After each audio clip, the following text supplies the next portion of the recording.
is. Welcome to episode, what is this, 4 now? Yeah, episode 4, Common Sense the Podcast. What's up, fellas? What's up? What's up, man? So for all y'all that don't know, we got babyface Frakes back. If you don't recognize him this week, second time on the show. Thanks for having me back. Yeah, glad to have you on here. Maybe we got video this time, yeah, so this everybody gets to see you now. Yeah, so they probably didn't get that joke unless they already know you. I mean, you are kind of famous. yeah. If I'm famous, your world is shit. I'm gonna say that. If I'm famous in your And world. then we got my good buddy Miggy over here, Miguel. I told you I was going to say Miggy. Yeah, I told you it was going to happen right out the gate. But this week, we're just going to sit down with some good friends of mine. We're just going to talk about cigars, bourbon, and whatever the hell we want to talk about, which is kind of how this started off in the beginning. So I know Miguel brought he's a part of a really cool bourbon group that I like to associate with. It's probably one of my favorites, called The Locals. And that's my favorite because we all break bread together, man. It's kind of like up here. It's just really cool. We meet for lunch every other week or so. During COVID, I mean, that's where some true friendships formed and bonded because we had lunch together like every week. It was the only thing we could do. You know, we all got together. We were hunting bourbon, doing barrel picks, and we were having lunch together. And, man, that's kind of where it was at for a lot of us. How'd that slow you down going through COVID trying to do barrel picks? It didn't. It actually accelerated everything. It's like the only thing you could do. Crazy how much bourbon accelerated during that time. Same thing. We saw the same thing with cigars. Yeah. People had the time. Yeah. And the government was giving them some cash. They're like, what do I do with it? Time was the key. Everyone had more time. You know, you've definitely seen a swing in it now. You know, and you may have seen it or may not have seen it, but like there is definitely, I've seen a shift in how much people invest their time into bourbon in comparison to 2 years ago. I don't know if you've seen the same thing here. 100%. Yeah. 100%. The whole industry had this terrible trifecta of people having more time, more interest, more dollars, and all of that comes together, and then you hit a couple of hurricanes in 2020 that absolutely obliterated all the fields of tobacco, and people just, they pretty much, you could see all the tobacco just completely deplete, and these manufacturers just deer in the headlights, not knowing how they were going to keep up. I would imagine whiskey was probably a little bit more prepared for it than we were. Definitely I don't think so. Not, no, because as soon as, like, think about a whiskey, it's the same with like aging, you know, tobacco and stuff like that, and wrappers. Like, if you have a peak in demand and you haven't accounted for that as a business, then you've only got X amount of supply. You can't just age a 10-year wrapper, just like you can't just age a 10-year bourbon overnight, right? So all these bigger distilleries saw massive increase in demand, and then all of a sudden, like, they're like, oh, we've got next to nothing, we've got to try and keep going. I mean, Buffalo Trace, for example, did I think it was a $1.2 billion expansion based on the fact that the last 2 years have gone nuts. You know, so you can't just make this stuff overnight. So yeah, it's kind of crazy. Yeah, I mean, I think that was across the board. Yeah. Let's talk about that real quick before we get too into this. So tonight, all the guys on here, well, I mean, except for Miguel, because he'd already had a pretty awesome cigar lit, but we went with these Patoro Brazilian wrappers. When Brandon gets done lighting, I'll let him tell you more, because I don't know more about this. I had to go Patoro again, because he gifted me a cigar when we hung out this weekend that is now definitely probably a top 3 cigar I've ever smoked in my life. You know what you smoked? It was a Partagas. Was it a Partagas? It was a Partagas. It was a Patoro. Which one? It was the label that, like, which one? He smoked a Partagas 150 Tubo A. It was phenomenal. He's smoking an A is a size. It's a slender, long cigar that very few manufacturers make. They're very difficult to make. They take a lot of tobacco. They take a lot of time. And for consistency on a cigar that's, 9 inches almost? Is that what it is? It's nine it inches. was huge. Like, I mean, it's only about, like, I mean, it's a smaller ring gauge. I mean, it's not About much like different this. than this. About like this. But it was huge. And, like, I'm a fairly fast smoker. Like, I'm not like Elliot, if anybody knows Elliot in the lounge. Like, I mean, I don't like just like inhale like half a cigar at a time, but like, I don't consider myself a slow cigar smoker. But the minute that cigar started going, I was like, whoa, I have to slow down and really enjoy this. Like, I was a little disappointed in myself that I chose the smaller one when we were hanging out because I didn't know how much time we had left that evening, and I didn't know if I'd get to fully enjoy that one. But man, last night with the weather and the new back patio, could not have been a better cigar out there to smoke for that. And you know, we haven't done this yet either. I said everybody else was here, but this week we're trying a little bit different approach because I want to be able to pay attention to a little bit more of you guys on here as well. And me trying to go back and forth and losing conversation with these guys is a struggle right now. Maybe that's just early on. Maybe that gets better down the road. But we got my man Biz on a mic tonight too. What's up, Biz? You just made a mistake, sir, but that's okay. That's all right. We've made plenty of mistakes on this show. That's facts. That's facts. I can't deny that. We just roll with it. Yes, I'll take care of the comments, the things. If somebody says something interesting on this side of the tracks, you focus on the guests. I'll make sure to keep everybody else linked up to what we got y'all going can on. thank Biz and his sidekick Brandon when he's not over here being on the show. Like, Biz is the man behind all this that keeps everything flowing and going. So No, that's really Brandon, but I just take credit for it. that's Anyway, all right. keep going. Hey, keep going. He's a nothing wrong guest with that. right now. Don't Keep let going. him do all That's that. all biz. It's all biz. Yeah. Oh. No, okay, so let's talk a little bit about this cigar, shall we? Yeah. You'll smoke it when you're on it. For those of you who are just tuning in, we're actually smoking the Petoro Brazil. We were just talking about holy shit demand starts happening because of 2020, because now these industries are booming. More and more people are getting into it, seeing that it has a great barrier of entry. This is the perfect cigar to illustrate that point. This particular cigar, the company's out of Olten, Switzerland, but they do their production in the Dominican. It uses a very unique, it's called a Cubra wrapper, which is a Cuban-Brazilian hybrid. It has a very unique taste to Right. it. It's- It's never heard sweet, of that but before. like Ever. It's killer. it's got some earthy tones to it that I don't think I've ever had in a cigar. This cigar, I remember smoking the first one, and I sent a message immediately to the group and said, I'm going to blow this son of a bitch up because that's definitely getting picked up on the algorithm. But I'm going to blow this son of a bitch up because I am smoking it way too fast. Right? So, Yeah, you warning me before this. Yeah, Don't yeah. say trash. Don't But- worry. But still. but I'm going to blow this bitch up. That's for sure getting us on there. So just for those of you who are watching, if this live stream goes away, it's because Facebook decided that Yeah, it was just going start to. texting us. How- We'll that was a figure it bad out. thing. However, that Brazilian hybrid that's on this, right? It is a very unique palate. It's a very unique tobacco. We actually use it in our house stick. Absolutely love how flavor forward it is. But with all great things, the quantity is limited. So right now there is a massive, massive shortage. And it has to do with a number of different factors. But if anyone smoked the orange band Petoro, called the Serie P, also That one. has a Cubra on it. Not quite as aged, not quite as vibrant, not quite as alive. But now they have to figure out, how do we tell the same story with different tobacco? So now you have to reimagine an entire blend of what makes this magic, why is it awesome, and then completely blank slate, go figure out what specific bale of tobacco will step in that place. Interesting. Not even just, you can't just say, oh, I want a Nicaraguan wrapper, or I want something that's Yeah. global. You can't say, I want something from Jalapa. No, it has to be the perfect bale or the perfect source of that tobacco, because I'm sure it's actually the same thing whiskey, right? I mean, different places in the rick house is a different, completely different. Yeah, and a lot of the Experience. people started 100%. sourcing because they couldn't keep up with demand. And then you had some of these massive distiller producers like MGPI, and you have people like Dickel that were like backlogged with like tons of barrels, and people started using that and blending it. And it's like, some of them even got, I mean, I don't know about you, but I mean, some of them got a really bad name because like the Dickel stigma, and it was like, oh, There's this a is lot of Dickel things.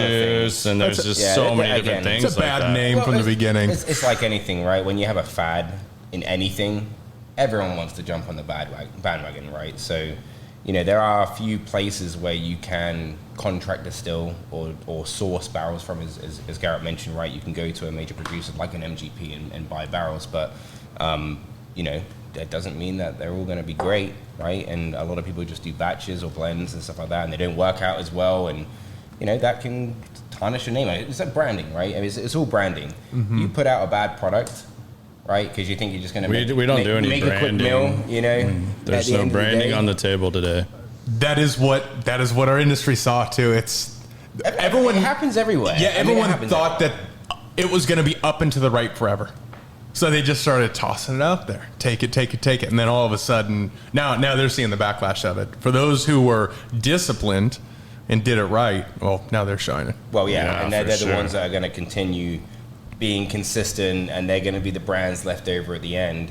And it's interesting you're talking about, and you're explaining this cigar, because I smoked the orange label Patoro F1 morning. He had the F1. The F1 morning one. Yeah. So now I'm kind of like, I'm smoking a 2018 Fuente, and it's awesome. But now I'm almost feeling disappointed that I'm not smoking this right now, and I will get to it, because I'm now kind of looking at you guys going, you motherfuckers. It's delicious. I'm jealous. So you won't. Well, the good thing is, you can smash it. Yeah, you can smash that. Yeah. Speaking of smashing, he's got an empty glass. You're almost empty. Yeah. Let's. You want to go with the new one you guys just released and get some of that in his cup? You want me to talk about it? Tell him about it. I'm gonna pass it over to him and let him get a pour of this, because I know he liked the first one. I'm glad we're gonna so much. I'm glad we're gonna do this first. Well, for one, just for everyone, that was opened on Friday. That was open Friday. Yeah. And I believe it. If it's like the killer bee. There's a few people that have tried that so far, like from my bowl. Most of that's been me. Yes, definitely, underlying alcoholic over here, but connoisseur. There we go. So I like that word better. Yeah. But I need to finish this real quick, because that is different to this. And while you're doing that, this is coming from the Blendery up in Oak Point, Texas. Yes. And Tim is salt to the earth. This is one of the cooler concepts I've ever run across. It is super cool. And people that haven't been there, we were trying to get Tim on the show this week, but unfortunately he had another commitment. We were going to bring him on here to talk about this as well. So are we able to drop the little hint of like what you guys are doing now? For those who are watching. For those of you that are watching, we'll break a little bit of news here, since Brandon gave us the green light. Miguel and his team have done, this is what you guys' second pick now with. They had the Killer Bee that they did in conjunction with some other clubs, and Tim at the Blendery. So Tim has this amazing facility where he gets barrels, and you can get a locker at his place, much like ICC, and you can come out and dabble in blending whiskeys and see what you're good at, what you like. And if you like what you blend, you can blend as many bottles as you want and buy it from them. I mean, assuming however much is in the barrel from what you blended. And it's really, really an awesome, unique experience. Tim is one of the coolest guys, super knowledgeable, super, super friendly, a great, great host. And ICC, I've heard, is working on something they're going to offer up here from the Blendery. That'll be their own very blend for ICC. I'll say before I kick it over is I'm looking forward to a very long relationship with the Blendery, an industrial cigar company. Thanks to you. Thanks to you, truly. Honestly, knowing you guys and knowing Tim, and just, that light bulb click moment when you realize, oh shit, the business concepts and the community aspect and the localization of how you have your structure to your business plan, your strategy, and the way that you want your members and how you're kind of leading that just clicked to me. I was like, this is exactly the same, but just in a different industry. Mm-hmm. And it just made sense that I knew that you guys wanted to expand. I knew there were certain things that you did in the private lounge and stuff like that for your loyal members.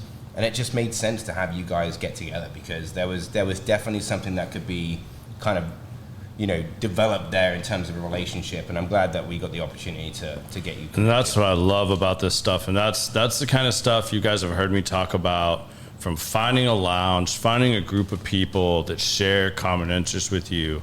And, find a place like ICC, find a place like the Blendery, find a group like the Locals, or good luck. Any of these. You find some of those, they're few and far between, but I mean, you see all this energy starts coming from that, and it's like, hey man, what these guys are doing over here really jives with this, and put these two together, and man, you start creating some powerhouses. Like stuff starts coming together, and it's just like, you know, you get these amazing cigars, and then, you know, well shit, we paired an amazing bourbon with it. That like the guys that have been curating the humidor at ICC are now going to the blendery and sitting down with Tim, and he's assisting them, and they're curating bourbon that will go well with the cigars in their humidor for their private members that they're going to have up here. I mean, how much better does it get? I mean, the it's super opportunity, curated. The opportunity is endless. Like when we were sitting there, and you're a very creative person, right? Because obviously you have your other side of your business, you have this, and you can just see it in your face when your brain is going 1,000,000 miles an hour about this. And there was so many things that we discussed that night that could be not like a 12-month period, but like a 10-year period, right. 15-year period. Like there's so much opportunity there. And whether it's a special release cigar with specifically a specific blend for that, for regular members or private members or whatever that may be, but there's just so much you can do with it. And that takes us to what's right in front of us and in our Glen right now. What exactly? What is a story behind this bourbon or this whiskey that we have in front of us that I know has a cool story? I'll go through the story of this because it is an interesting one. So just to kind of piggyback off what Garrett was saying, you know, Tim created this concept of having a spot where it was exclusive and for members and stuff like that, and you'd be able to go in and blend various different mash bills, whether it be, you know, a 99% corn or a 36% rye bourbon or a 95% rye whiskey or whatever, and create your own custom bottle, right? Which is, you know, pretty unique in itself, right? There aren't many places that offer that. If you go to bigger distilleries, you get things like, oh, this is our, hey, just fill your own bottle kind of deal. You know, it's kind of like custom, but it's not really, you know. Get it engraved with your name on it. Yeah, exactly. You know, Whatever. And like, you know, again, it's a great experience, right? If if anyone hasn't gone, you're a great, you know, bourbon lover or whatever. It's a great experience overall. With this, that experience is taken to like 10 levels higher, right? So that's the concept of the business. Obviously, having a good relationship with Tim and being personal friends and stuff like that, and you know, he's a pillar in the community from a bourbon standpoint. You know, he offered the opportunity to go and go through some barrels, open them, have some fun right after a delivery, and we did one originally, which was called the Killer Bee, which actually subsequently we ended up submitting into the New York International Spirits Competition in the single barrel category, and I actually took 95 points in gold medal. In that same competition, he got. That's a hell of a feat. I mean, that's a hell of a feat. Never done it before, like, never even thought about it. He was like, hey, what do you think about this? We're like, well, shit, if you think it's going to amount to something, well, not even amount to something, but if you think it's worth it, like, we think it's a good barrel, but like, it's different when you're putting into like a structured competition, right? That wasn't ever our plan. He's like, yeah, I want to do it, right? So he did that and a few other bottles. That was a gold winner. He got multiple other awards, and then he also got Texas Rye Distillery of the Year from that competition. So big thing for him. But yeah, going back to this, so we did that, and then the opportunity came up to do another one. So this is unique as you can get it, right? Everyone, if you're into bourbon and stuff like that, things like MGP, everyone's going to know what MGP is. It's a big producer of, mass producer of bourbon. You can contract distill, you can source, blah, blah, blah. Back in 2017, they fucked up. They accidentally filled 50 barrels of their 95.5 rye mash bill, right, which is a straight rye, and a 36% high rye bourbon mash bill, right? So you got a bourbon and a rye, and they accidentally filled 50 barrels. They didn't realize until the 50, and they went, oh shit, well, what have we done? And they were like, well, I don't really know what to do with it. So they let it sit. Then there was a couple of people that were interested, never came to fruition, fell through. they don't know what's in there. They don't know the percentage. Yeah, and rye is kind of like not everybody's go-to. Like so many people are afraid of rye, and like there's so many hidden gems in rye. There's like, so much. Everybody's so scared it's going to be like super spicy and have all the typical rye characteristics that.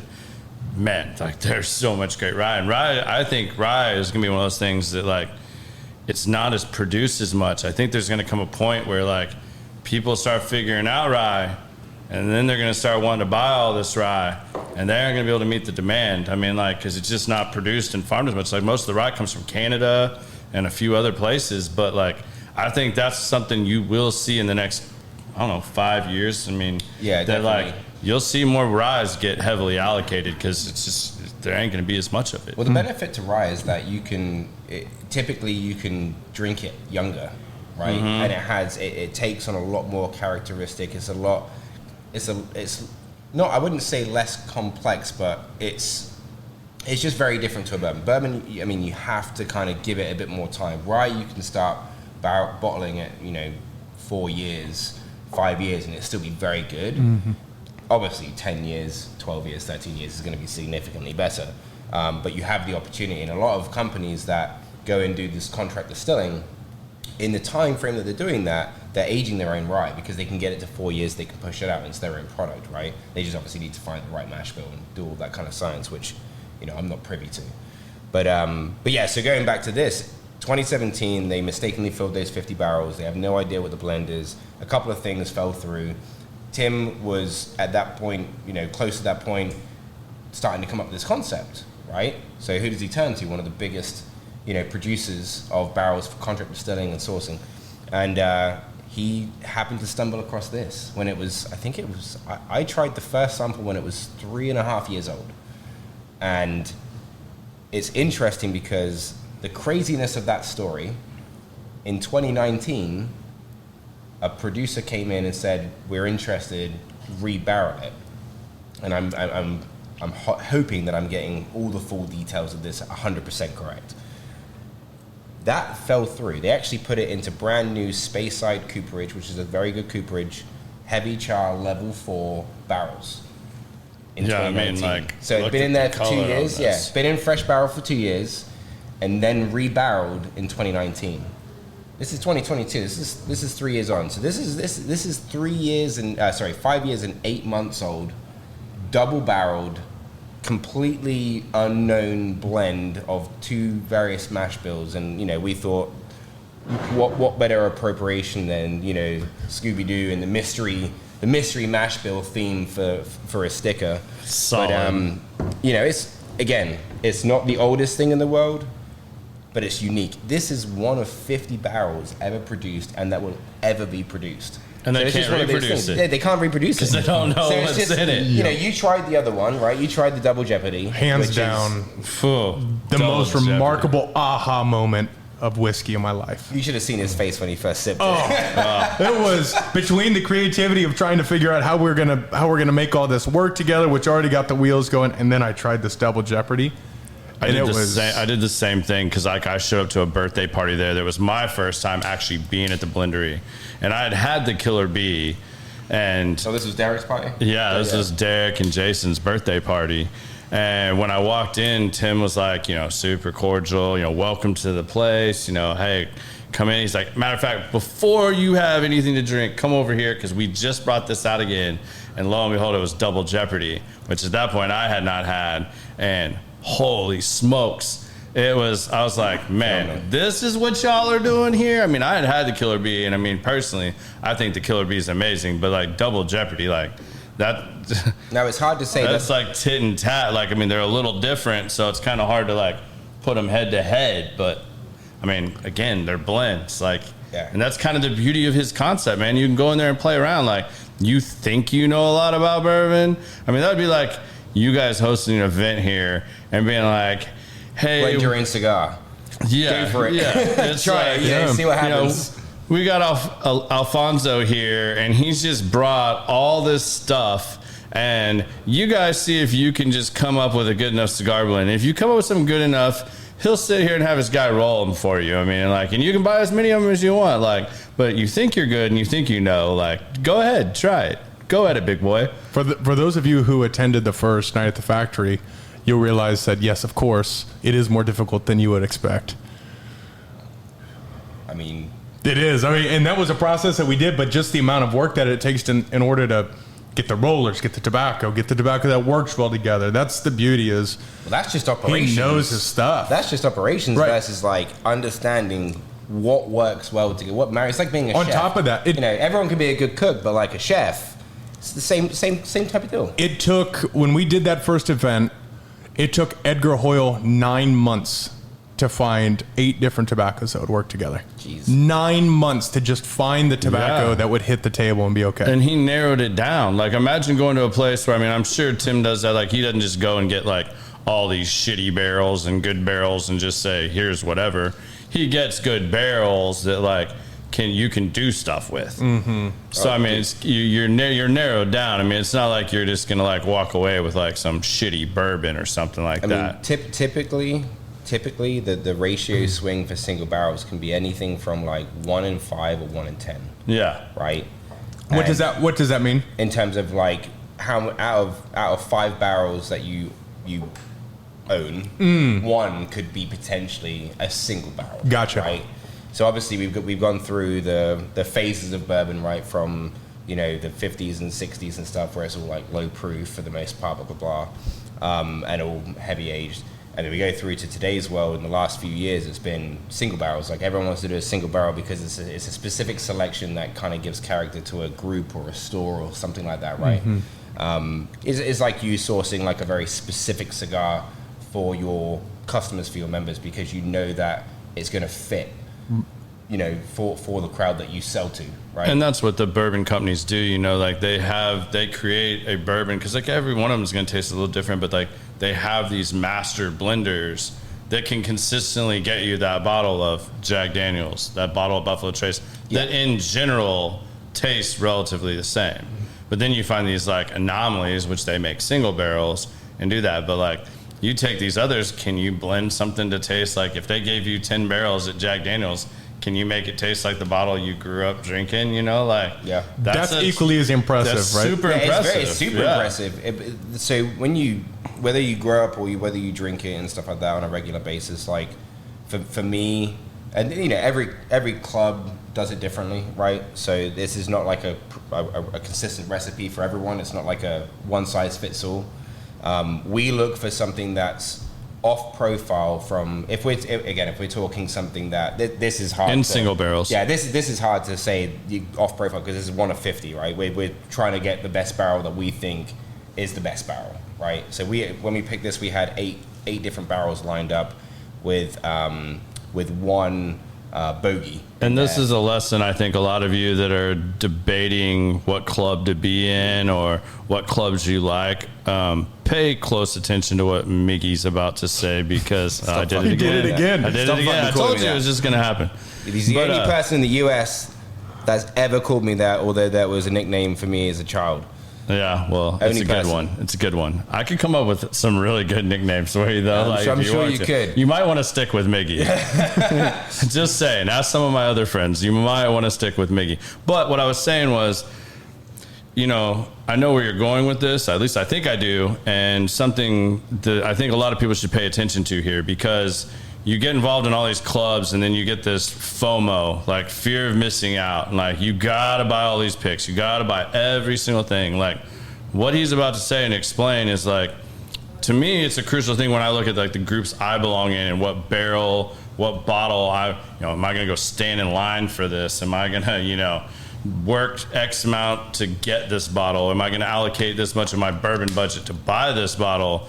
This is very, very key in this, because there are a lot of clubs, and part of the way this works is these liquor stores that they're getting these barrels through and that they have to run these through because of the liquor laws, they have to move X amount of barrels, and like, they're not just going to give you the Blantons and the Buffalo Trace stuff. Like, you got to move some other product too. Mm-hmm. And like, this is key, because like, if you feel like you got to buy your bottle, like, don't be fooled. Like, we can go with cool tater stickers. I mean, there's a cool tater sticker. It's Mario. I mean, like, there are people that'll jump in just because you showed them that Mario sticker right then there. Or, hey, you go to the Mystery Mash Bill. I mean, you're really, Scooby-Doo fan, like, go for it. Like, but that shouldn't be your only deciding factor. That's an expensive sticker if that's the case. Yeah, but I mean, people, I'm telling you, man, that one, for example, we did custom customized. So, for the most part, I do all of ours, but that one we have a guy that we're good friends with, my buddy Blake, who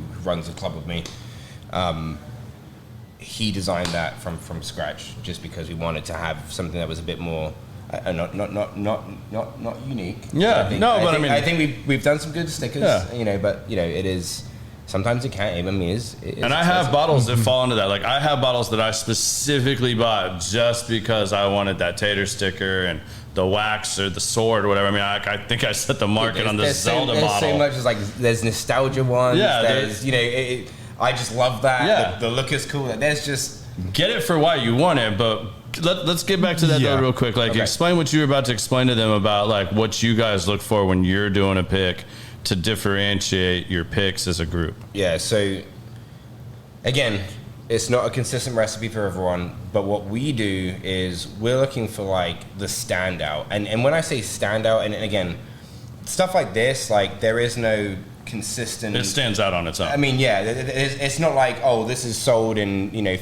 50,000 people were drinking it on a daily basis or whatever. So it's go with the Elijah Craig example. Like a bunch of people just did Elijah Craig. Like several groups did Elijah Craig picks. So when it comes to barrels or brands that are known, right? So like your Elijah Craig, your Jack Daniels, all that kind of stuff like that.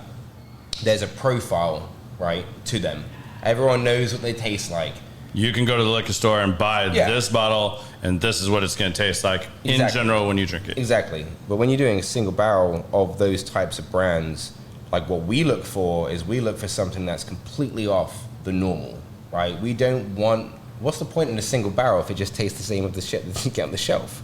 Just go buy the shit on the shelf, So we look for, one, high quality. We have a very high bar. We turn down so much crap. Right, I say crap. We turn down so many offerings. Yeah, things that don't match. Yeah, that's what you're looking for. It doesn't match what our standard is or what we feel that the group members deserve and stuff like that. And it's kind of a catch-22 really, because you have, like Garrett mentioned earlier, you have to be able to move product, right, or seen to move product in this world in order to get the best stuff.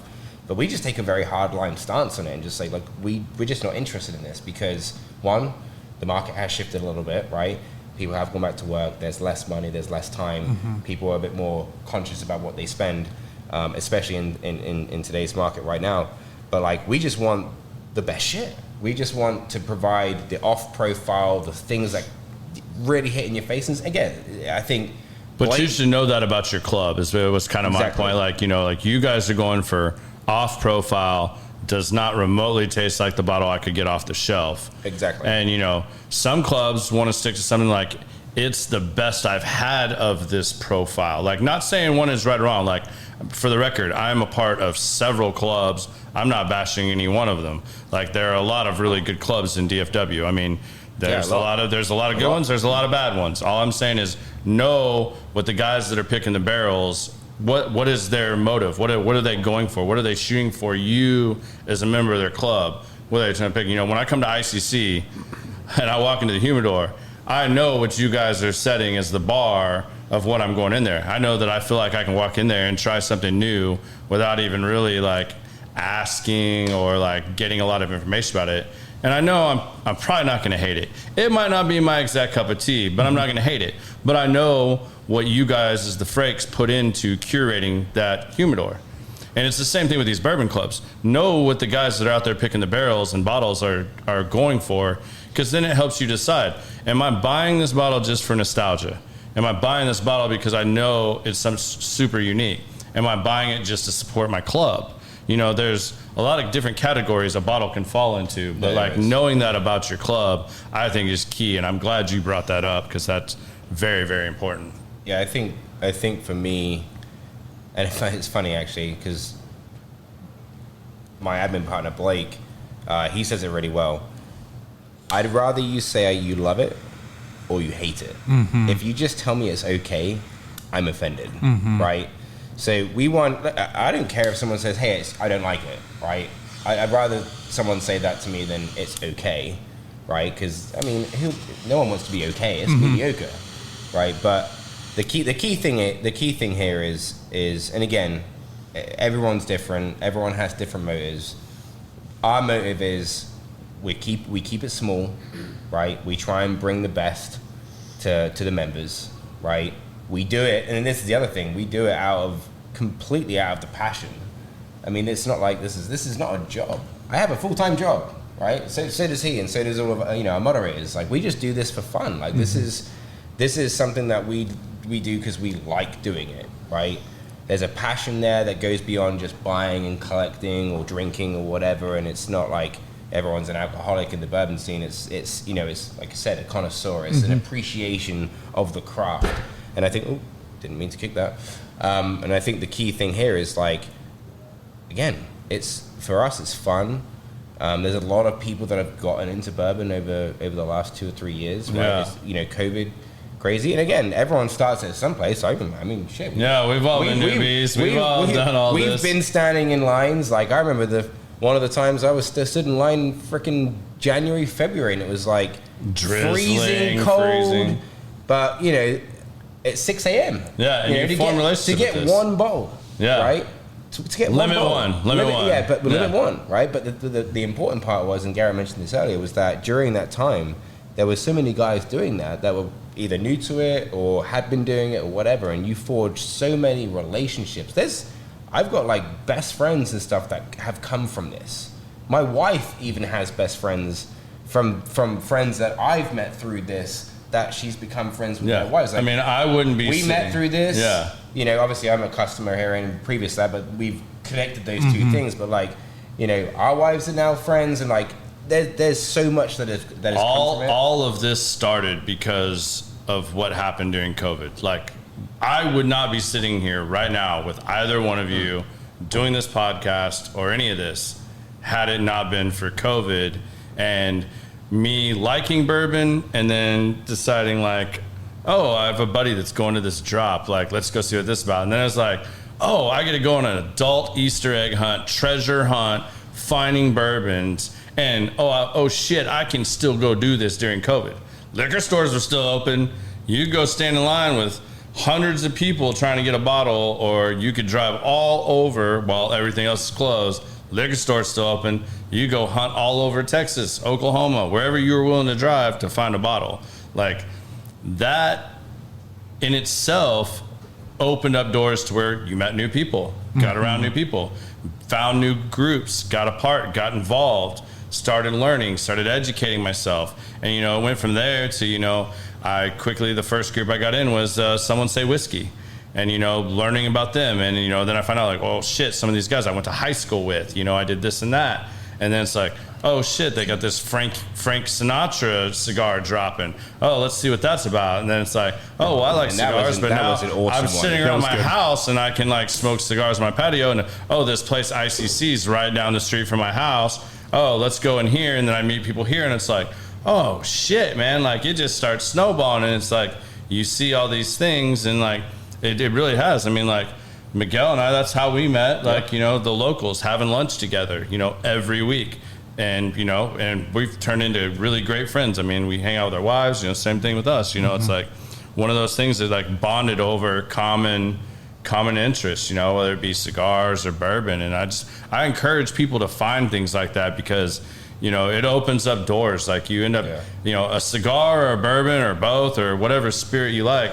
It's an easy transition to talk about, like, because we don't talk about all the other bullshit in the world, or whether it was COVID at the time and whether people were fighting, agreed, disagreed, whatnot. We didn't talk about that. Like, and to be honest, like, I mean, I'm sure a lot of people find it kind of weird and scary. I know my wife did at times, like, like standing in line, sitting here sharing bottles and stuff in the midst of COVID. we weren't any of us like, oh, I'm going to get COVID. Like, I'm really worried about this right now. It's kind of like, shit, this is the only thing we can do. And it's funny, it took me 2.5 years to get COVID after COVID started. Yeah, right? You know? Yeah, thanks, whiskey. And also, thanks, China, is what Garrett's trying to say. Yeah, but that's exactly what I was going to say. No, but Brandon's trying to get my show kicked off since his show got kicked off. No, they like China. But the thing is, I think it's a huge testament to community and the people who are watching either smoke cigars or drink whiskey and know the magic of it. Yeah. But we all have a responsibility, right? We have a responsibility to introduce these experiences, which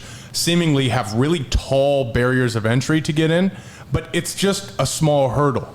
Everyone can step over and have that experience. And once you have an in-depth conversation with somebody that is true and to the core that you can do over whiskey, over cigar, whatever, I think that's the quickest way to introduce somebody to a completely new life that lays ahead of them. Yeah. All right, I know he says he's hopping off here, and I don't want to cut you off because I've been meaning to get to this for a minute. Josh says he's hopping off. Josh, if you hopped off already, hopefully you come back and hear this.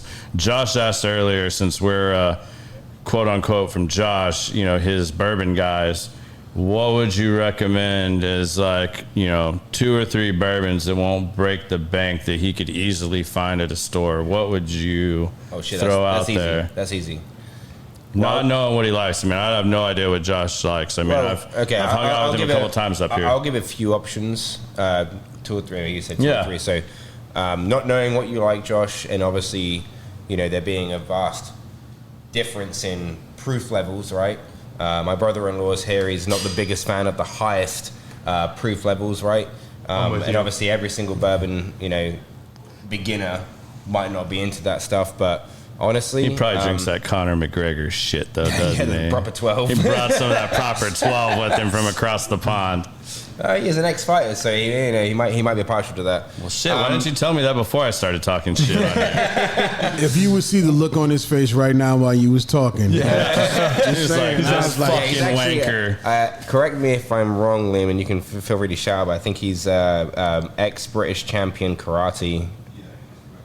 So both him and my wife ex-British champions. So say something else, Garrett. I dare you. Well, I mean, I'm scared to death of Miguel's wife. I mean, I'm sure she would kick my ass in a heartbeat, and I'm sure she's wanted to a couple of times. I'll line that fight up, no problem. I'll promote that, no problem. For sure. Tickets and pay-per-view, $100.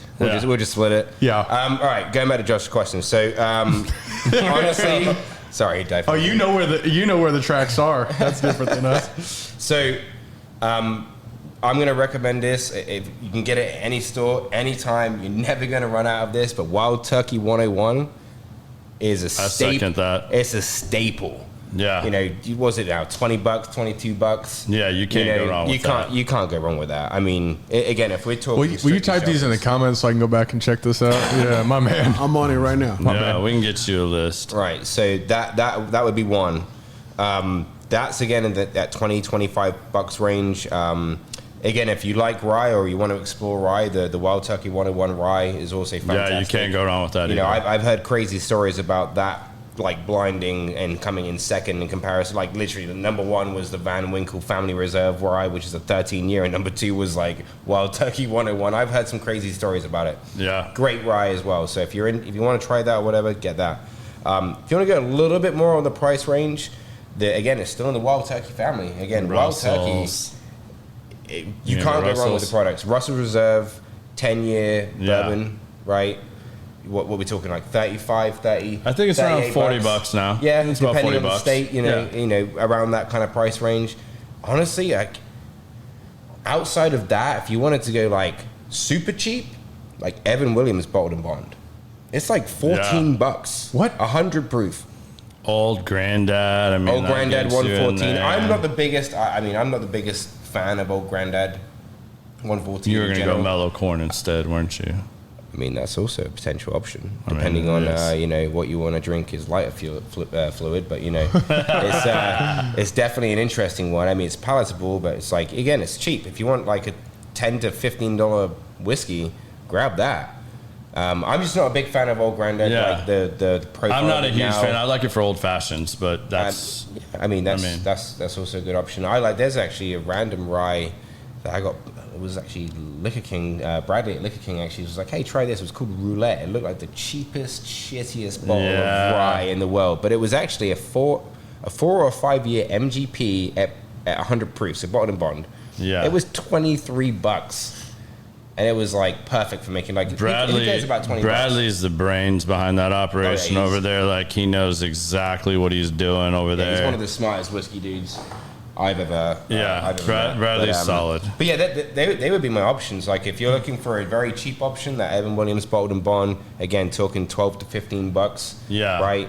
Easily killable. Doesn't break the bank. You're not going to care about it. You can get a handle for like $23. Yeah, and I would say any Buffalo Trace pick, single barrel, like just even regular Buffalo Trace. We were talking shelfers. Yeah, I know, but I mean, like, if you go go any type of single barrel you ever see, like just grab it. You're not going to be disappointed in that. Like, Buffalo Trace or Eagle Rare. Yeah. If you can get either of those, if you can find those, right? If you just randomly, that's probably the easier to find out of that lineup. $25 to $35, depending on where you're at. But like, I drink those a crap ton. I mean, I opened up a handle of Buffalo Trace store pick just before he arrived, and he's almost killed the goddamn thing. And I'm a big fan of the Knob Creeks too. Like that's something else that I will throw out there. Any one of those, and Knob Creek has different price points for what you want. I mean, whether you want something in the $40 range all the way up to their, they've got their 10-year, 12-year, 15-year. You can, honestly, they're harder to find, but I mean, like you do find Knob Creek on the shelf pretty easily. If you find the Knob Creek 12-year anywhere between $65 and $75 or even $80, buy it. It's the best one. Like I'm not a big beam person, right? Profile wise, I'm not. I don't like Booker's. Right? I don't like that kind of hot peanut kind of profile in my bourbon at all. The Knob Creek 12 is fantastic, and if you're lucky enough to come across any of the older like 15-year Knob Creek bourbon picks, like buy them, buy every single one. Don't care how many are on the shelf, just bloody buy them. Yeah, and if you have trouble getting rid of them or anything, you can hit up Miguel or myself. We'll help you move those. Yeah, like I will buy them all. So pulling it back to kind of the common sense theme to the show, what are some things that novices need to know? What are some things from the whiskey world that you wish you would have known? You wish somebody would have told you. Too. So I think my outlook and your outlook is going to be different because I think it will. I took a different outlook fairly early on, and we've talked about this personally. Yeah, for sure. You go ahead, start it off. But it's don't get wrapped in bullshit. Which is kind of what we were getting to earlier. Don't go chasing everything possible. Like there's the magpie and the shiny tinfoil, right? That naturally happens with everyone in anything. Yeah. But like, and we both did that, but we both did that in completely different ways. Very different ways. And when he says that, the way we did this different ways, at least in my opinion, and we have talked about this, so I don't think if I get too far off here, just slap me, hit me, whatever. Send Liam to kick my ass since he's already like waiting for me in the parking lot. He's gonna roundhouse your ass. You see, I looked over there. I know, man. I'm getting like mad dog now. I'm getting kind of intimidated on my own show. He was all smiley before you started talking shit. No, seriously. In all seriousness, no. Like if you look at my collection of bourbon, I mean, I have a pretty extensive collection. I have some stuff that's hard to get. I have a shit ton of club picks. I went overboard in club picks because I didn't know what I was doing, and I was just like, I'm going to buy 2. If I don't like it, I'll sell one. Well, I don't take the time to do that. Like, I should. I need to. Like, but I don't do that. Like, where I got was I started chasing craft distillers. Like, I wanted to find something unique. So, like, I would go see people like Bradley. I really got involved with my buddy at Spirits of French Lick, Alan Bishop, who hopefully we will have on the show soon. He's bringing back grains. He's bringing back family old recipes. He's like the first legal distiller in his family, of a long generation of distillers. And to me, he's doing really unique, amazing stuff. So I wanted to find the things that like other people weren't trying, that like, if you looked hard enough, you could find it. Was it breaking the bank? No. And I wanted to be like, hey man, try this. Mm-hmm. Like, what do you think about this? And then like blow somebody's mind with it. Like I did that. Like personally, I really like Leopold Brothers. He does some amazing stuff with rye. And it's funny, some of my big rye guys absolutely hate it. And then there's other people that aren't big rye guys, and I give it to them and they're like, this is absolutely amazing.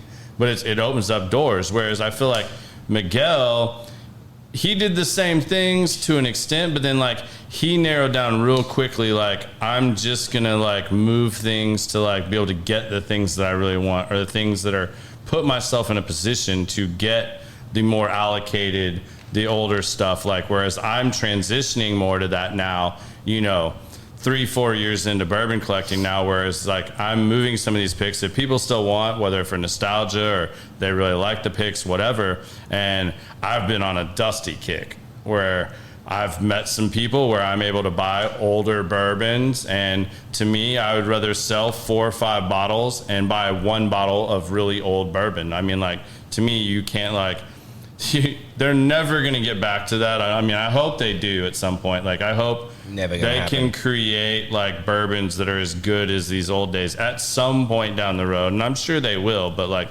I've even gotten down. Is that just time or is that ingredients? I don't think it's ever going to happen. There's a couple of theories to this, and we can get back to that. Let's come back to that. Okay. We could go. Because I have a theory on that. Okay, and we could go a mile down that road. But like I'll chase some of these like older dusties now and do that. But like bourbon led me down a journey where like I started off in bourbon.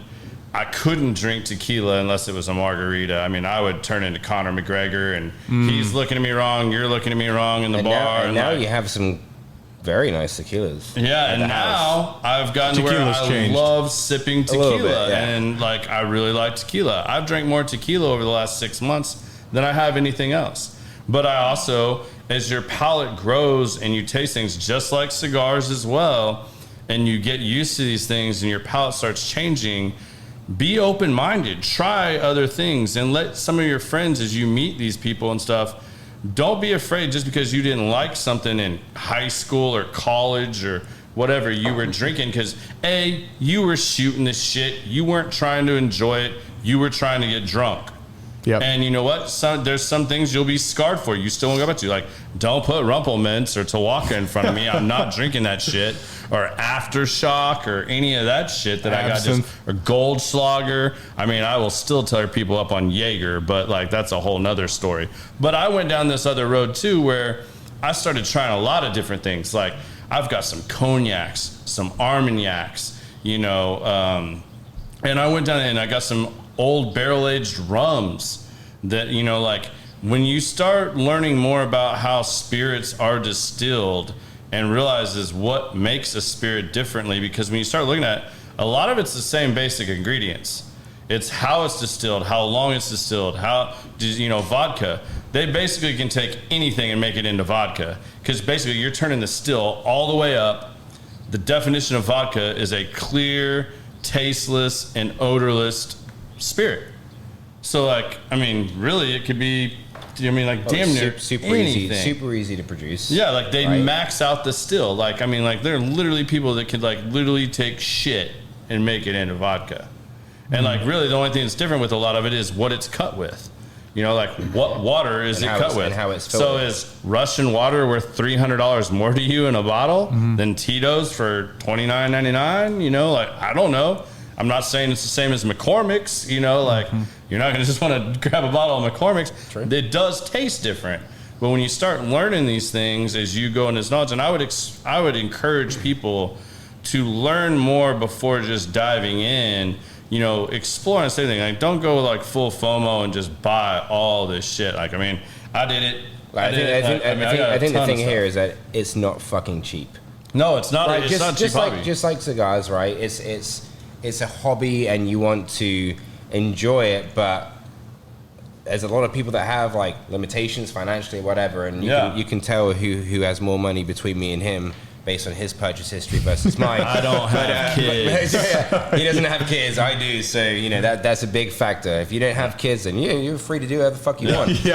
Chase. Go chase ahead. But yeah, I mean, there's the key message here is like, there's a lot of people that do have like the magpie syndrome, right? Where it's go and chase the shiny shit.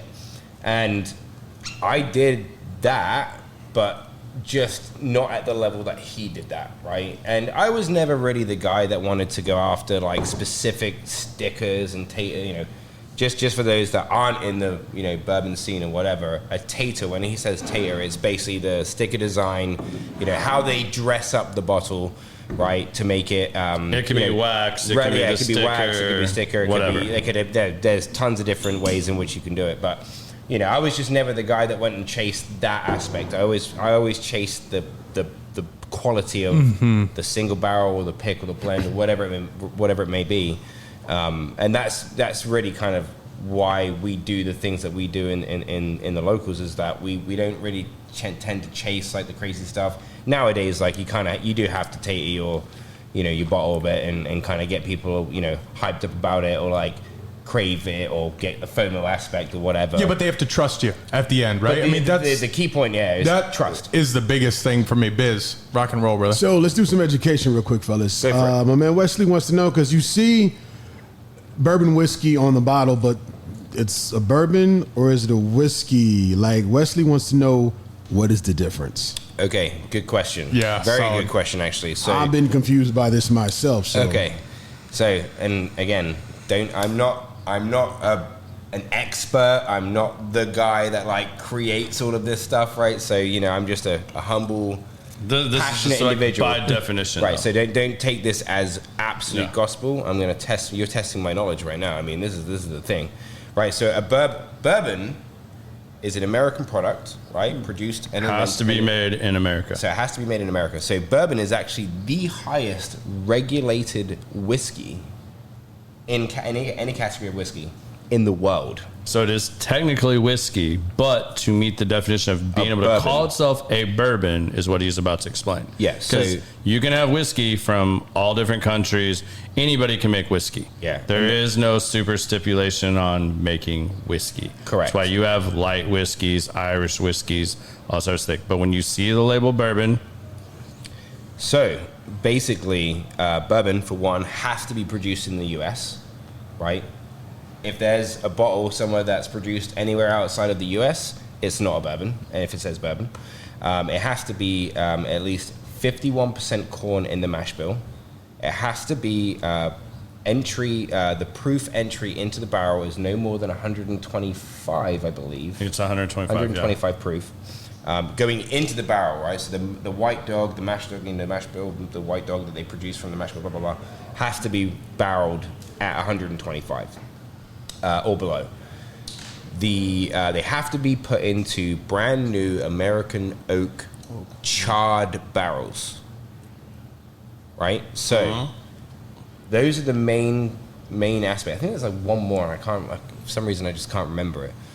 Anything outside of that, when you're talking about a blend, Is it time for 4 for- years? Oh, 4 years. 4 Sorry, years. that's It right, has to be 4 in there years. for 4 years. Why did I forget that? But yeah, 4 years is the minimum age statement that you can have for a bourbon. So you have the straight bourbon aspect, and then you have the whiskey aspect. So anything deviating from that is generally called a whiskey. Okay. So I hope that answers the question. I would Google it. There's a lot of different things, but like I said, it is the most regulated product in the whiskey category. Yeah, and then you get to like bottle and bond. That's the government certifying, and that really goes back to prohibition and them just trying to make that sure actually that goes back to Colonel E.H. Taylor. Yeah, and like them wanting to make sure you knew exactly what was in your whiskey or so bourbon. You were wondering what that is, because I could see it on your face. But basically, what Colonel E.H. Taylor did was, back in the day, like the 1800s, there was a lot, just like everything else, there was a lot of scamming going on, and profiteering on fake products and stuff like that. And there was a lot of people that actually died, from consumption of product that was faked. It was filled with crap. I mean, people used to spit chaw into it to make like the barrel whiskey turn colors. Crazy stuff, like medieval time stuff, And basically, he campaigned to get for the Bottled and Bond Act, which means that any bourbon that was produced and aged, would be under government supervision in a bonded warehouse, in a single warehouse, in a single season. So it would basically give the safe stamp of approval. Government still, like tax still, like going across here, like so that you know that you're purchasing this bottle. It's been produced in a safe manner and it is safe to consume versus what was going on in the streets, where people were dying from poisoning of various different sorts. And I mean, that brand, that process has stayed true to today, right? There are certain distilleries that do bottled and bond, and it's under, same rules and regulations and stuff like that. It just has a very different meaning to now in comparison to, you're not going to die if this isn't bottled and bond, right? So it's there's, again, like anything, there's a vast history behind this stuff, and for me, I'm passionate about it. I love doing this stuff, but like when you actually go back and look at the historic facts, it's super interesting. That was a question, because we can tie the history of cigars, or we can tie that all the way back to the Taino Indians, Christopher Columbus, and the whole process of coming over and how that kind of exploded. What is the creation story of whiskey? I mean, you can even do that with whiskey too. Like, I mean, a lot of people think like the Boston Tea Party was just about tea. Like, yeah, you like this? I saved this just for you.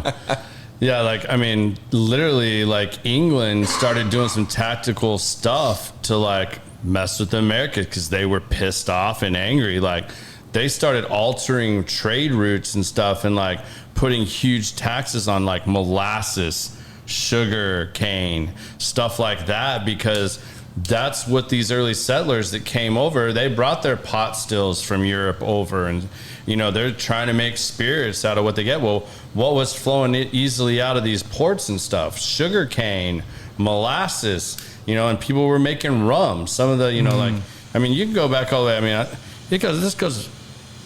alcohol and spirits goes back like to the beginning of history, when you go all the way back through all the civilizations. There's some form of it, whether it was an Armagnac, a wine, a whatever. But a big part of that was like England was diverting and like putting taxes and like banning, these countries that they had stronger alliances with. They were banning them from these shipments and blockading it from the U.S. because they're like, you Southerners want to get drunk. Oh, bye-bye. Here's all your supplies. Like, they didn't have that readily available here in the U.S. from what they had like done. Then you see they start adapting to corn. Like, what did they did have? They did have corn. So then you see all this corn whiskey and all that stuff start to come about. Like, did whiskey emanate in Scotland? I think. Did it start with Scotch whiskey? You know what? That's a very good question. I'm curious because if they got, I don't know the answer. Honestly, I think that it goes back so far. I don't think there's enough data or discovery to say when something. I saw an article about like the oldest wine ever discovered, and that it was like crazy old, like. Yeah. 2,000 years old or something like that. I don't think, for example, your question earlier, like for bourbon, there's some controversy there, right? It's just like if Elijah Craig saying, I'm the father of bourbon because father. I was the first one that charred the barrels, right, in 1776. And it's the same in the automobile world, right? If you look at cars, who was it? The guy that created Mercedes? I can't remember. I can't remember any of those names. It was the guy that created Mercedes. It was the guy that created Volkswagen. Right? Those early pioneers, essentially. And there was another guy in Italy as well, and they were basically doing different things at the same time, but basically came up with the same concept. Again, controversy because there isn't really true documentation or proof to say who this, had this, that and this. First one. Now, obviously, Heaven Hill, for example, who own Elijah Craig, their whole thing is they have the 1776 embossed on the glass, and they call it the father of bourbon, right? But what's 100% true? This is one I'd love to have Randy Sullivan on here. idea. He's like a historian on this shit and like really knows. So isn't like Kentucky known for bourbon and Tennessee for whiskey? That is the bigger producers. That is the but really, you look at if you look at maps though, and like see how we colonized the United States. It's really hard to say because we really came into the New England area. They were making spirits there. Then the river boats. Then you start moving spirits up and down the river. Kentucky's going to lay claim because they're the first ones to really build big distilleries. But Pennsylvania did, Indiana did, Ohio did. Well, Pennsylvania was a Louisiana big did. producer I mean, back in Pennsylvania the was day, huge. in the 50s and the 40s, like 30s, 40s, George 50s. Washington had a major distillery when he, before he was president. Like, Yep. Yeah, y'all knew he was a hustler off top. Dude, there's a lot of George big was a figures hustler. in bourbon. There's a lot of big figures in bourbon brands today, right? I mentioned Colonel E.H. Taylor. He wasn't just called the Colonel, right? He was an actual Colonel, right? Elmer T. Lee, Colonel Blanton's. Like, these were all military or politician figures, you know, of the time. deep ties. Yeah. Deep ties. You know, so Yeah, you think about how many soldiers had to take a shot of their whiskey before they got their legs sawed off, or like, Yeah. right? I mean, there had to have been And some you're sort of like assuming it's medicinal. whiskey. What if it was like if you go to Buffalo, One tequila. 170 proof vodka? I mean, like, if you go to Buffalo Trace or in bigger distilleries and stuff like that, especially like, for example, because there's so much heritage in terms of, you know, George T. Stagg owned the distillery, then it was taken over, and then this and this and this. There was like stories about Colonel Blanton's, right? The reason why, and we have a bottle here, and we'll pull that out in a minute, but the reason why the single barrel came about was because he would go to the rick house, right? His property was on the land, right? So it was a short walk or whatever. If you're rolling a barrel, I mean, it's a hell of a longer walk. But he would go to the rick house and go and taste barrels and go, this one's great, and then get the staff to roll it up to the property for a party. Whoa. And they came up with the concept of the single barrel, right? Because he was going to select, he didn't have time to do all this other crap, right? But he would just go and go, all right, this one, great, roll it up. And then, Give these to all my sales his guys. socialite party and stuff like that is, political parties or whatever it is, rich people do, in those times. But, you've seen movies, it's a big soiree and there's a freaking barrel there. But that was the whole concept of it, right? And they put that to market and they created the first single barrel, right? But yeah, it's just you stuff know like what's that. Go ahead. there's even an interesting one. I still haven't found any more research on this. I need to talk to Alan about this more. So I mentioned Leopold Brothers out of Colorado doing super unique thing. This guy just spent, he's got stuff, his bottles are super expensive. They start around $150, $200 to buy his 4-chamber rye. And he's got a 4-chambered still that, for whatever reason, that used to be really popular and prominent. You find before the wars, you could find 4-chamber stills. But for whatever reason, however they were constructed, they tore them down and used them in wartime to produce, fuel and other things. And for whatever reason, once the war was over, they didn't build back these 4-chamber stills, these 4-chamber pot stills. They built back just common stills and stuff like that, and the pot stills. For whatever reason, they pretty much disappeared. So Leopold Brothers spent, I'm sure a couple $1 million having one of the most famous copperages build them from old documents. They recreated a 4-chamber still, and it's producing some of the most unique ryes and bourbons you've ever had. You're either gonna hate it or love it. Don't get me wrong. I would maybe try to find somebody that has some that you could try, because you're gonna hate it or love it, but it's not like anything you've ever tasted.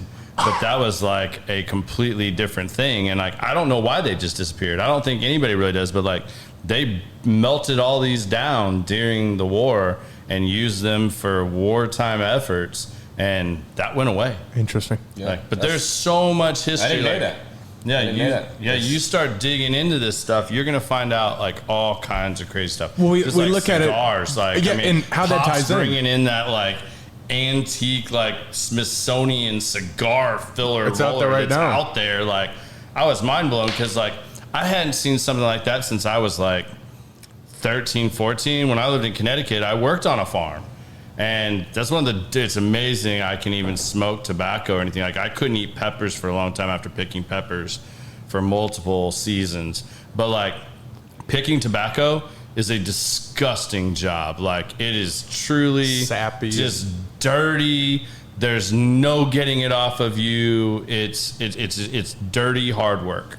I would almost rather lay irrigation piping in a farm than pick tobacco again. But he had, I'm not saying it's the same, but I'm saying a very similar contraption as that like, I was just like, it wasn't the same, but it was very similar. I was like, God, I wonder how old that really was. Because the old man would literally like go out there and just take it, and like he'd roll his own little stogie cigar when he wanted to out of the barns and stuff like that. And like, it's just amazing, like full circle to see that now. Well, and how it all brings it together. We were talking about trade brutes, right? Yeah. Well, we all love, I think, we love the concept of barrel aging. We love what that does, the way the tobacco, the way the whiskey works together, the way that the porous tobacco brings in the flavor. Well, it was because of the whiskey trade and the bootleggers that were running across Oklahoma that even began in the first place. Yeah. Because guys about, I think it was 1860s, whenever it was, they introduced or started trading barrels of whiskey with the Choctaw Indians just up the road from us, and they started barrel aging tobacco.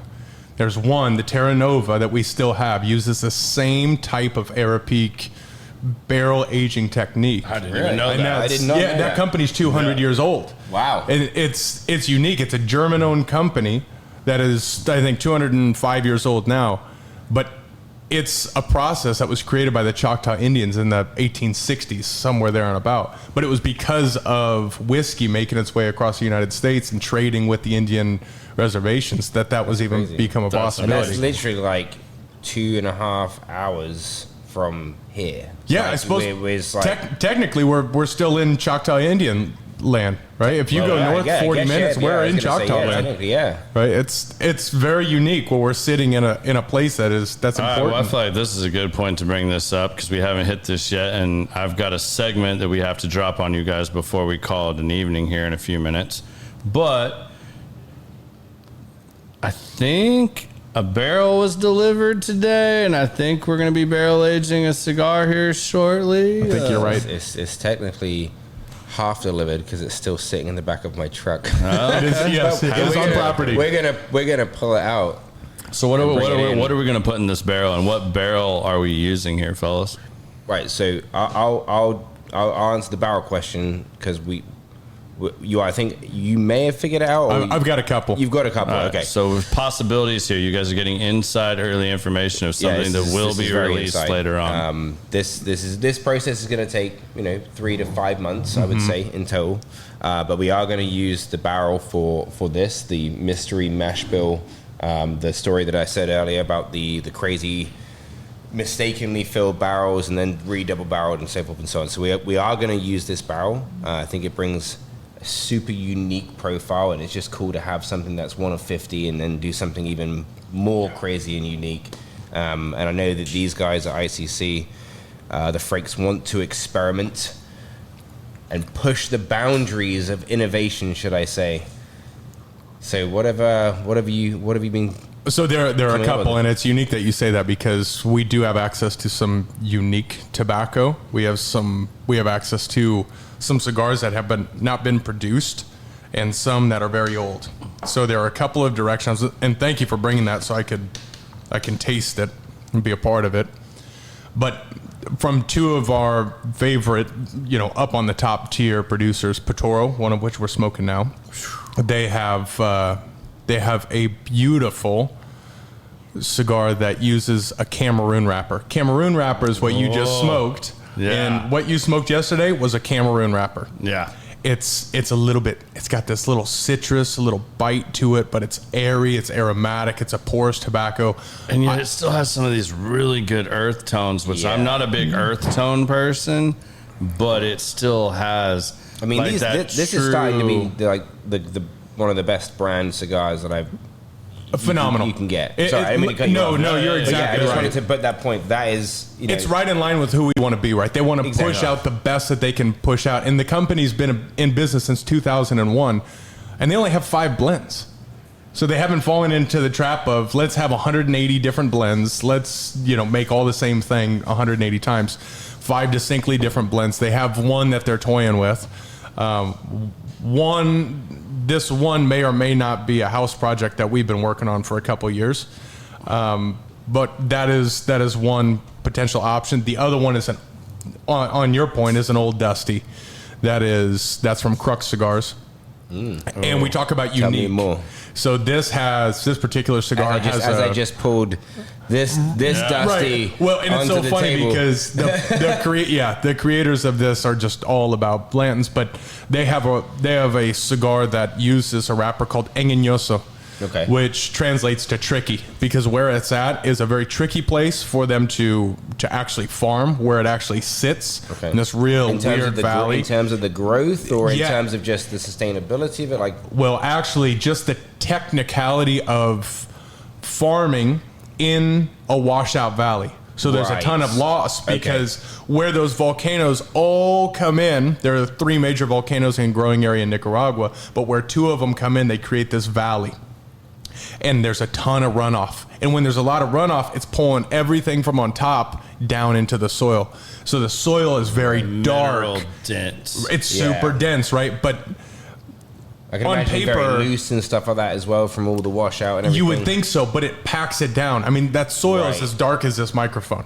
Jeez. And usually that means something that's very intense, but the tricky side of it is, on paper, this should kick your ass. In reality, this is a beautiful, absolutely sensational wrapper, and they are the only manufacturers that have purchased up all Brandon just engañoso. turned this into a late night talk show with his explanation. I'm here. telling you. So either way, I think we're going to have something, and I may just grab some samples for both so we can try it and try those together. Yeah, absolutely. That sounds phenomenal. But both of those, I think, will be top-end producers. Both tobaccos will be, you have something that's unique that would match that barrel it's going to live in. But like you said, Miguel, and that's what I appreciate. You can't go wrong with either one of those. No. I'm excited either way. Oh, 100%. It's just going to go back to what I said earlier.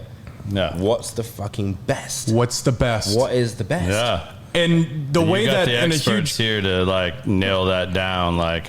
but the kudos and goes no out to time Miguel. frame on it. That's what I think is beautiful about this. There's no rush to put any of this out. There's no urgency. There's no, it has to be this. This could get scrapped and go back to this drawing board, and neither of you are going to put out something that you don't feel like is the best. And I think that's what we talked And about that's originally, what's right? so beautiful about this. We don't want blind chasers. No. Yeah. And we talked about this originally. We said, I don't give a shit about timeline. I just care about quality. Yeah. I want you guys to take this to the limits that you think that you can take it to. There's no, hey, let's get this ready in 90 days or in 120 days. It's, what do you think is best? When it's ready, it's ready. When it's ready, it's ready. And that's the point. Again, quality over quantity. I think we have the same kind of mindset when it comes to that kind of stuff, and I'm excited to see what that's what's physically beautiful turns about that. into. Yeah, for sure. Because I can tell you from firsthand experience. Like I said, I want to go to Vegas with the Frakes when they go to the cigar deal. You don't want to do that. I'm questioning that. That's what I was about to say. I did do the sit-in with you guys when you guys bring back hundreds, and guys, I'm not exaggerating, hundreds of cigars, and they've already narrowed it down in their mind to probably, I'm going to guess, around 10 or 12, maybe, probably realistically only 6. And we sit in this very same room you guys are looking at right now with a panel, and we pass cigars around to you've had enough to taste it, really give your opinion, and then it goes up for a vote. And then it goes through all these elimination rounds, because the reality is the humidor already is so amazing and curated so perfectly. For something to be able to occupy shelf space in here, it really has to be on the next level. Oh, it does. So if the Frakes are going to put their name on it or say, this is coming in here, I can guarantee you, it may not be your cup of tea, but it's not going to suck. Period. No. And No. At first, I said I hadn't really smoked a lot of shitty cigars. Holy shit. Even with and I know they threw some of those in there just to fuck with people and see what certain members testing? said. Yeah. Just to see what people said, there are and bad what cigars out there. I didn't think there was I knew there were, but I just personally had not smoked really shitty cigars. And I can remember there were about 4 that I was like, they'll ruin man, your day. This is top. No, actually opposite. There were about 4 that I was like, something out of these four is going to make it in here.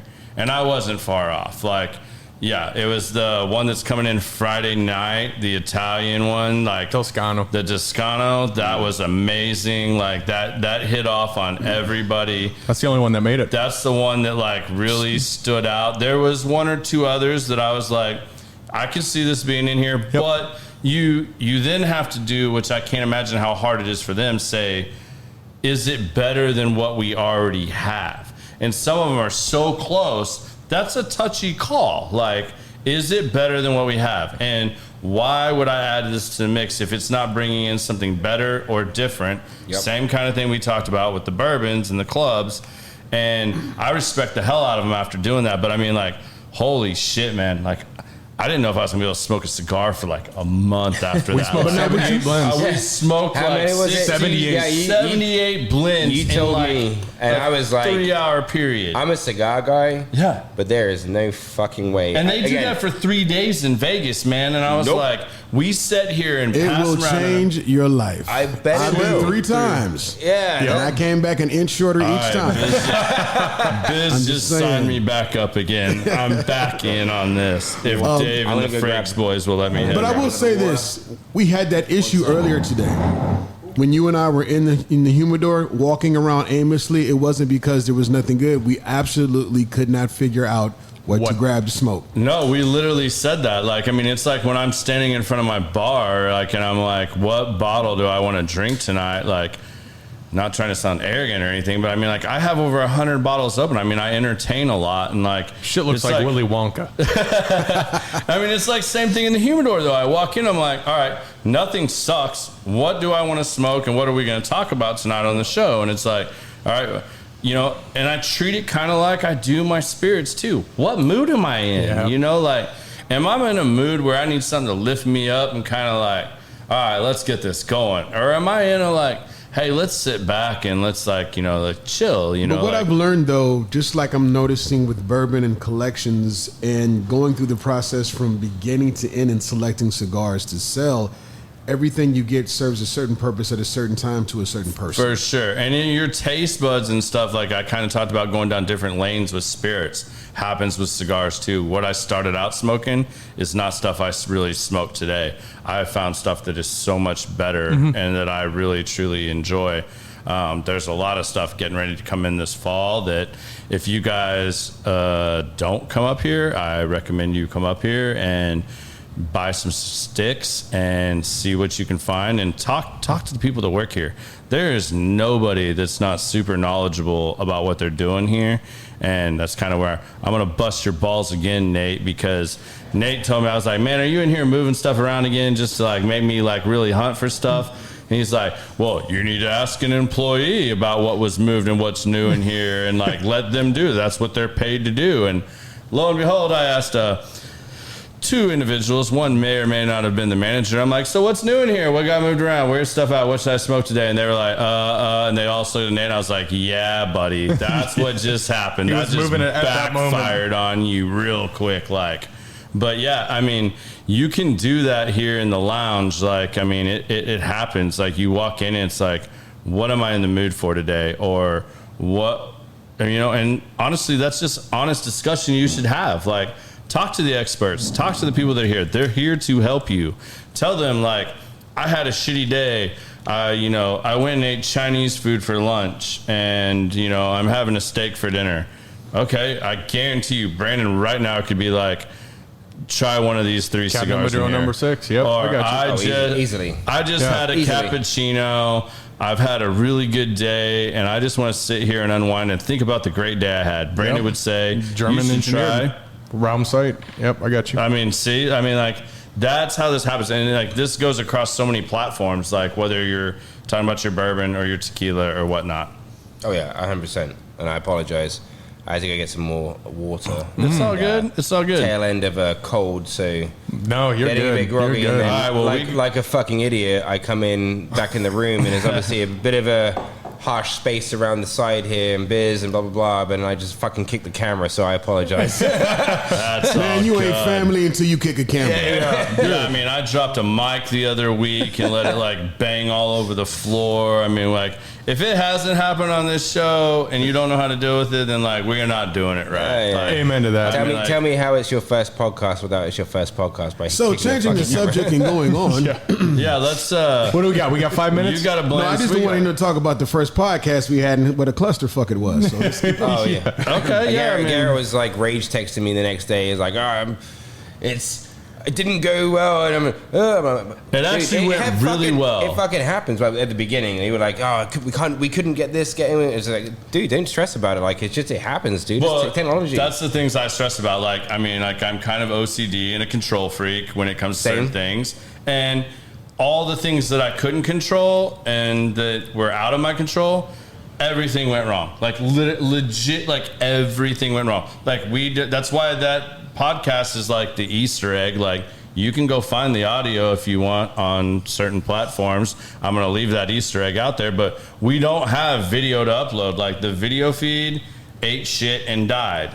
You know, like last week we thought everything was going great. And It did. It did. Theoretically, it did. But then the metaverse decided they were doing whatever, and instead of it loading to our page where people could go back and watch it, it was gone. Yep. They're canceling a lot right now. We still had it, but like, yeah, and then these guys' show gets canceled, and I'm like, okay, well, did I just get canceled? That was Did the my Tuesday- shit? But now that wasn't Tuesday just one, right? us, though, right? The one that was I'm normally talking about directly in this after this. building. Yeah. Did that happen to other people? That wasn't just us. That Yeah, it was us. experienced There that. was like a nationwide, and like if you went back to our main page, like even on the admin side, like you could see like Facebook was saying like, hey, we're aware of these problems. We're going to try and fix it. But then, you know, we had other podcasts that used words like trash and got kicked off live. And, you know, like trash. Like, Yeah, I mean, but midterms I've are coming been on up. podcasts. My podcast has talked about way worse shit. Like, Yeah, well, and yet you midterms are in a month. Yeah. Come on now. No, let's go. We don't need to be naive. All right. Well, I know you want to like share some of this dusty blends over here, and I'm super excited to try that. But while we're passing that around, it's time for you two to answer the question that is like one of my favorite segments on here. And I'm kind of scared to see where Miggy's going to go with this. Shit. I'm even more scared where Brandon's going to go with this, because this is kind of like an open mic at the end of the night. Like, you guys have been with us on the show for a while. You know what's going on. So we like to do a segment called Give Us Your 2 Cents. Give Us Your 2 Cents can be literally about anything. Like, whatever is bothering you, whatever's on your mind, whatever you're happy about, sad about, something you ain't been able to say, you want to say, something that's bothering you. I mean, literally whatever, but Thank you. Give us your 2 cents. And thank you, fellas, for joining me on this. I hope everybody else has enjoyed this, but let's start with Miggy. Give us your 2 cents. And it can be about whatever, again. Shit, like, Holy shit, man. Yeah, so for those that just see the Blinders Bowl, Holy shit. is actually, Biz, you got to try this. this is I'm not even going to slide it, but try this. This is that from dusty 1991. effect. 1991, y'all. Miguel and Brandon were like 2 years old when this was like Yeah, dumped. because we're both 89s, right? So Yeah. you Yep. tried We're like that a week here. apart. I know, not even a week. It's like 4 days, right? When is it? When's yours? 24th. Yeah, I'm 29. Yeah, Are you guys like 4 or 5 serious days. right now? Yeah, kill for real. cam No behind shit. me in the 5 days background apart. right I was now. in the Army for 2 years already, and y'all was just not getting spat. Oh, Jesus. Biz, we're fucking old, Biz is man. like, oh shit, I am old. Dude, there's really nothing that bothers me. It does have to be Like, something that bothers no, you. I'm just saying, like, I'm just trying to think of different things, but like, there's really nothing that bothers me. Like, the 2 cents that I have is like, don't take shit too seriously. You know, if you want to go and grab something, go grab it. Take risks. Risks comes reward, and it also comes risk. I mean, let's face it. Like, my whole life, you know, I'm only 33 years old. You know, Yeah. I've got 2 kids. I'm definitely not from Texas.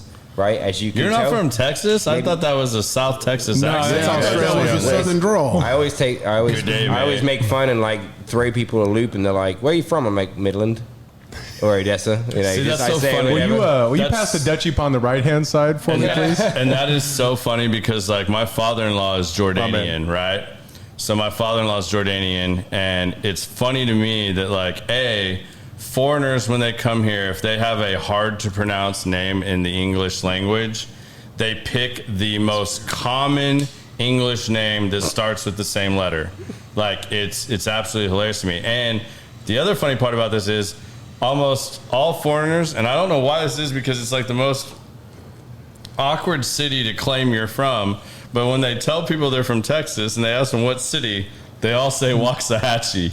And I just think it's hilarious. I have this shirt for my father-in-law because he's so hard to shop for because he just buys what he wants, to be honest, that I got him a I'm from Waxahachie shirt for Christmas this year that like I'm going to like present to him for Christmas. Like It's funny that you're mentioning like Waxahachie because when I first moved to the States 7 years ago, one of the guys that I worked with, true, born and raised Texan, he was trying to throw me off and like, hey, pronounce these words, and he'd write them down. And Waxahachie was one of them. And I completely fucking butchered it. Yeah. And I just remember that it's like, try and say this word. And I'm like, I don't know.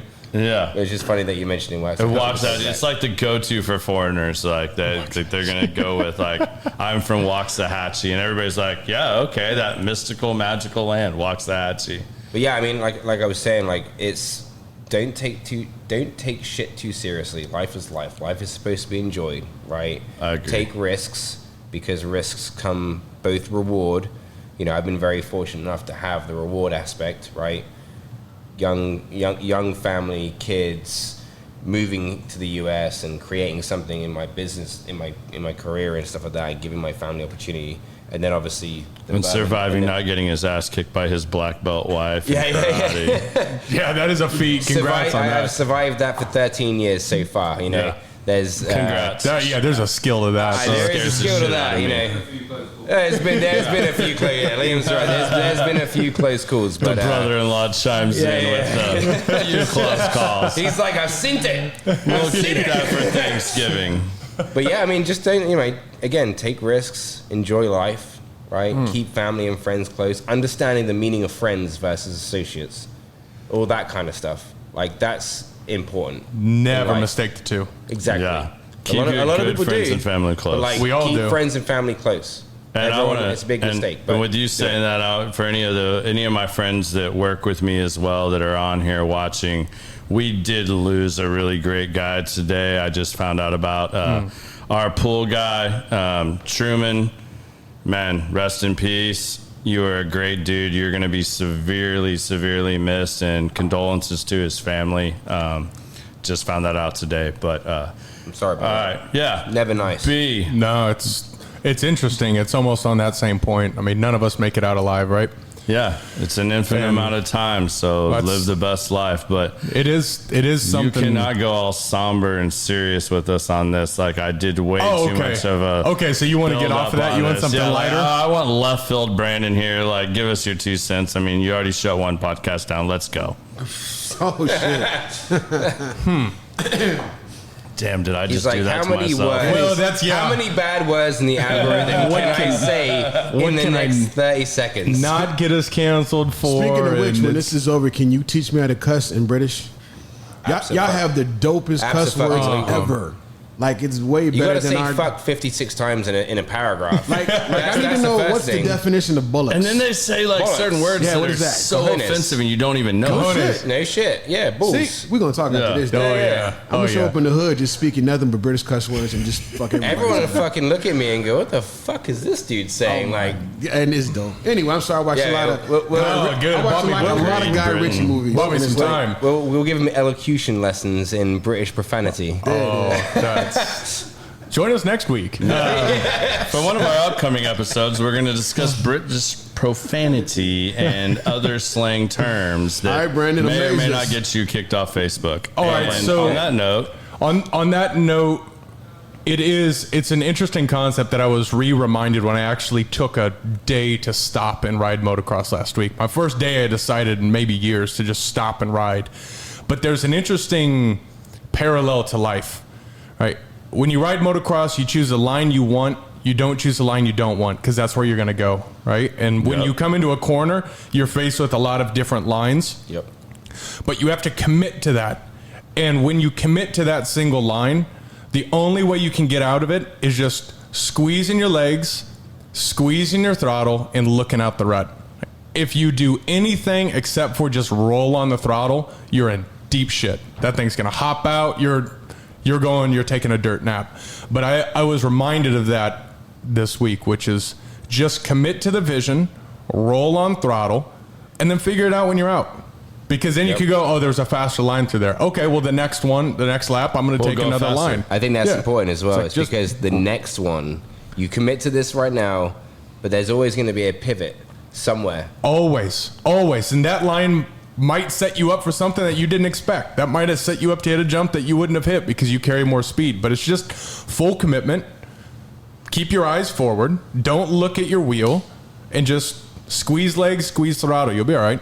You know, that reminds me of a great quote. I don't remember who said it, but slow is steady and steady is fast. Yeah. You know, slow is fast. you know, always. you gotta do that. But I mean, just stay your course and just go with it. Slow is fast. I mean, sometimes that's what you have to do. I mean, like, I'll end it on that with my 2 cents. Is, you know, a lot of people have given advice, critique, and whatnot about doing a podcast. You know what? This is my fucking podcast. And you know what? I'm doing what I want to do, and I'm having a great time doing it. And this may turn into something totally different 3 months, 6 months from now. But you know what? I'm just doing it. And you know what? Some people don't ever get off the couch and just do it. And I want to encourage people to, whatever it is, whatever passion it is you have, or maybe you're looking for it, try new things and just go out and do something. Yep. Like, do it. Like, don't just sit and think about it. I mean, I wrote about this and like thought about this, and it didn't exactly come to me as a podcast, but like, you know, I went out, I got in some bourbon groups, met some cool people, led me to some cigar people, cigar groups. Then I started hanging out with cigar people, and then I ended up in the Atabay Lounge. And then I get invited on a podcast, and then I do a couple podcasts. And then I'm like, oh shit, this sounds like what I want to do. This sounds like a good avenue for me. And you know what? I'm just doing it. Like, who knows what comes to this? Like, maybe, hopefully y'all will continue to join us. And I did say I was going to talk about this, and I know we got to get off of here. I'm getting the signals and everything else, even though he has a mic, even though he's just mad dogging me over there. But I ain't gonna do you like that, man. I just give you hand signals and hope that's you why like we catch gave you on. a mic. He's waiting for the elocution lessons. That's what it is. He wants to give it to you in British profanity. Like, He wanted to find a way to say bollocks again. Like, he's really dying to say bollocks again. Yeah. So, earlier today, I made 2 posts. One on the Common Sense page on Facebook and one on my personal page. If y'all are watching this or listening, I've talked about this. Facebook's messed it up a couple times, so I want to try to honor this and do this. So, this bottle right here, this Nulu straight bourbon whiskey, it's a pick. It's a single barrel from Outer Heaven. Has a really cool tater sticker of Mario, so we've got that. We've got some very limited edition LFDs that were unreleased, event only. For sure. These are amazing. Like, it even says it on the box. Yeah, I mean, it says it on the box, y'all. Like, it's got an LG this in is it. out of my personal collection of cigars, and these are phenomenal. Like, there's unreleased cigars that you could only get if you were at this event or here. Like, I mean, look at Brandon. Like, he's telling y'all. Yeah, I mean, then I've also curated and picked out a few other cigars that I'm just throwing out here. We've got Ken Hamlin's Arrival. I like this with coffee. It's a good coffee morning cigar. We've got the Corojo number 5 Grand Habano Maduro. This is a cigar that I really personally like. I smoke a lot of these personally. This is one of my favorites of the Crux. This is the Epicure. This is one of the cigars we were just talking about, or one of the makers of cigars that they were talking about putting in a barrel. We've got this one here. I've also got, what do we got here? Ooh. That's 2015 cigar of the year. I'm not even going to try to say that after he just said that, because he just makes it sound so much sexier. And then I've got an LFD anniversary in here too. I mean, for those who like the Andalusian Bowl, that is the Andalusian Bowl just with more age on it. So there you guys go. Is it really? All of these are available. We're going to give them away next week on the show live. I will do a randomizer. Go share the link because it's a link to the YouTube page. We desperately need 100 subscribers so that other people that enjoy the show can easily find it. Right now, YouTube has made it very difficult to find our show. So go share that link. Comment on either one of them. If you comment on it and I see that you share it, I will enter you in the rando. And if you're local, I'll meet up with you. If you're not, I'll ship these to you. If you are the lucky winner, we'll randomize it. I'll run it. One person's going to win all that? One person's going to win all that just for sharing the YouTube Come on, let's go post. now. Come on. Yeah, Let's go. That's you guys easy. pick the number. What number are we going to use on the randomizer? Pick a number between 1 and 10. 7. Lucky seven. number 7. Lucky so 7. I will randomize this 7 times next time live on the show. And whoever that is, you're going to win all this. Like, comment, share, subscribe. Just do all the social shit. Hashtag Common Sense the podcast. Thank you guys for joining 15 us. seconds, right? 15 seconds. Literally. Thank you for joining us today. I want to thank my guests. You guys are some of my best friends, and I love having you on here. It's been a great show. Enjoyed sharing it with you. Thank you. Thank you. B, thank you. Much love. Miguel, Miggy. Thank you. Oh, there we go. Enjoy it. Y'all have a great evening.